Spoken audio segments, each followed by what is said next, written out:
Plant में बीती रात एक बड़ा हादसा हुआ। अमोनिया गैस के रिसाव से 2 अधिकारियों वीपी सिंह और अभय नंदन की मौत हो गई। गैस रिसाव की चपेट में आने से इफ्को में तैनात 14 कर्मचारियों की तबीयत खराब है। सभी को इलाज के लिए अस्पताल में भर्ती करवाया गया है। शहर से करीब 40 किलोमीटर दूरी पर जौनपुर गोरखपुर मार्ग पर फूलपुर में स्थित इफ्को में अमोनिया और यूरिया निर्माण की 2-2 इकाइयां हैं। रोज की तरह यहां मंगलवार को भी काम चल रहा था। रात करीब 10 बजे से रात्रिकालीन शिफ्ट में तैनात कर्मचारी अलग अलग इकाइयों में काम पर लगे हुए थे। रात 1 बजे के करीब यूरिया इकाई में अचानक से अमोनिया गैस का रिसाव होने लगा, जिससे वहां पर अफरा तफरी मच गई। ड्यूटी पर तैनात कर्मचारी निकलकर बाहर की ओर भागने लगे।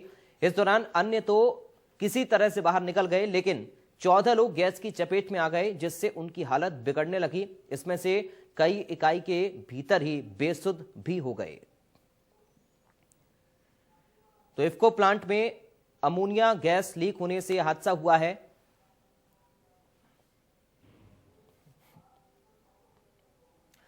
हमारे साथ प्रयागराज से संदीप तिवारी संवाददाता लाइव जुड़ गए अधिक बातचीत और जानकारी के लिए। संदीप, फिलहाल क्या कुछ अपडेट है इस हादसे को लेकर?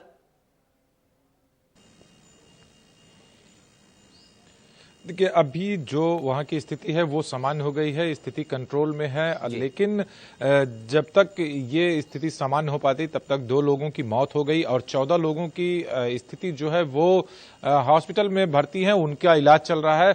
अभी जो फौरी तौर पर पता चला है उससे ये पता चला है कि क्लेंजर रॉड होता है जो टूट गया था, जिस कारण ये रिसाव शुरू हुआ और उसके चपेट में आने से 2 लोगों की मौत हो गई। जो मैनेजर लेवल के अधिकारी थे, एक असिस्टेंट मैनेजर थे, एक डिप्टी मैनेजर थे। बीपी सिंह असिस्टेंट मैनेजर थे और अभय आनंद जो थे वो डिप्टी मैनेजर थे, जिनकी मौत हो गई। और 14 लोग ऐसे थे जो कर्मचारी वहां पर फंसे हुए थे, उनका इलाज चल रहा है। जो लीकेज हुई वो लीकेज फिलहाल ये अच्छा रहा कि वो फैक्ट्री के ही दायरे में रही, बाहर नहीं निकली, वरना जो आसपास के क्षेत्र में भी इसका प्रभाव दिख सकता था। लेकिन समय रहते इसको जो है वो रोक लिया गया और अब वहां की स्थिति जो है वो सामान्य है। लेकिन अचानक से गैस का रिसाव कैसे हुआ, इसमें गड़बड़ी कहां थी? क्या कुछ टेक्निकल फॉल्ट था या फिर लापरवाही थी? इस बारे में कोई अभी तक जानकारी मिल पाई है संदीप?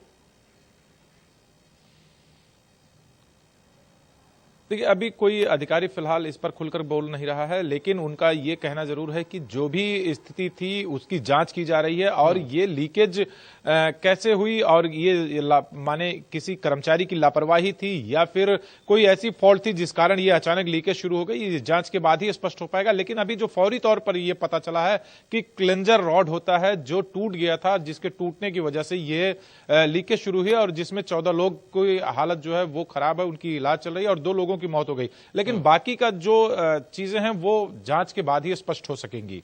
अभी इफ्को के प्रबंधन की ओर से कोई ऑफिशियल बयान दिया गया है इस बारे में, इस हादसे को लेकर क्या कुछ कह रहे हैं वहां के अधिकारी?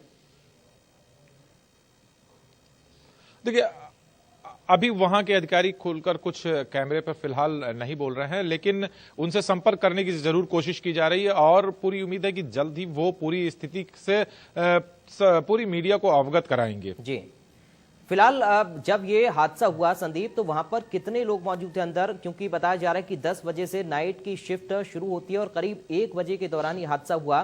कितने लोग वहां पर थे और उस एरिया में कितने लोग काम कर रहे थे और कैसे इस पर तुरंत काबू पाया गया? क्योंकि उस समय तो भगदड़ वहां पर मची हुई थी, तो स्थितियां कैसे कंट्रोल में आई?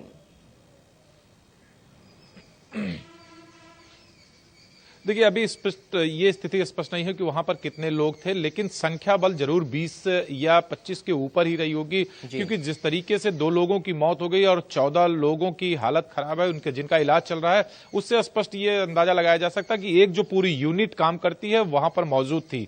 लेकिन जो अभी पता चला कि क्लेंजर रॉड जो टूटा था उसको तुरंत जो है वहां के जो अन्य कर्मचारी थे, टेक्निकल जो स्टाफ थे, उन्होंने उसको तुरंत रिपेयर किया और अमोनिया गैस का जो रिसाव हो रहा था उस पे उन्होंने काबू किया, जिससे स्थिति वहां की सामान्य हो सकी। लेकिन तब तक 14 लोग उसकी चपेट में आ चुके थे और 2 लोगों की भी इलाज के दौरान मौत हो गई। संदीप, ये जो इफ्को का प्लांट है इसमें बताया जा रहा है कि 2 इकाइयां चलती हैं और इसमें कितने एरिया में ये है और इसका नुकसान और ज्यादा क्या हो सकता था अगर ये गैस का रिसाव बाहर तक आता तो? देखिए, बहुत बड़ी एरिया में ये फैक्ट्री है जिसमें यूरिया की ये बहुत बड़ी यूनिट है और काफी पुरानी यूनिट है ये इफ्को की जो है फूलपुर में। अगर ये लीकेज जो है फैक्ट्री के बाहर आता तो आसपास घनी आबादी है और वहां के लोग भी इसके चपेट में आते और जरूर एक बड़ा हादसा हो सकता था, क्योंकि जब ये रिसाव अगर समय रहते कंट्रोल नहीं किया जाता, उस पर काबू नहीं पाया जाता, तो इसका जो अमोनिया का गैस है वो जब हवा में फैलता तो आसपास के जो लोग हैं, जो रिहायशी इलाका जो है वहां भी पहुंचता और वहां के जो सामान्य लोग हैं वो भी इसकी चपेट में आते हैं। तो बिल्कुल ये कहा जा सकता है कि अगर समय रहते इस पे काबू नहीं पाया जाता तो शायद ये एक बड़ा हादसे के रूप में बदल भी सकता था। फिलहाल वहां पर स्थिति कैसी है? क्या अभी भी काम चल रहा है या फिर काम बंद पड़ा हुआ है? वहां पर कोई जानकारी आपको मिल पा रही हो?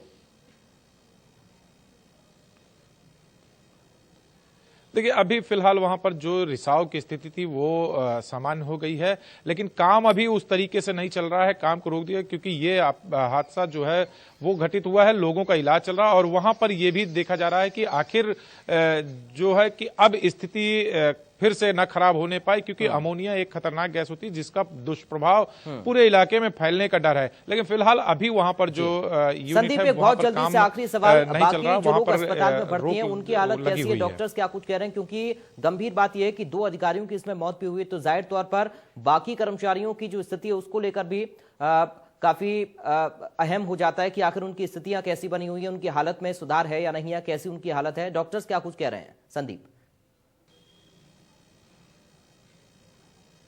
देखिए, अभी उन लोगों का इलाज चल रहा है, अलग अलग अस्पतालों में जो कर्मचारी हैं उनको भर्ती कराया गया, उनका इलाज चल रहा है और डॉक्टरों का कहना है कि फिलहाल अभी वो सभी जो हैं वो खतरे से बाहर हैं, किसी की स्थिति इतनी खराब नहीं है कि जिनको कहीं और रेफर किया जाए, लेकिन इलाज उनका यहाँ फिलहाल प्रयागराज में चल रहा है। बहुत शुक्रिया आपका संदीप, तमाम जानकारी और इस बातचीत के लिए।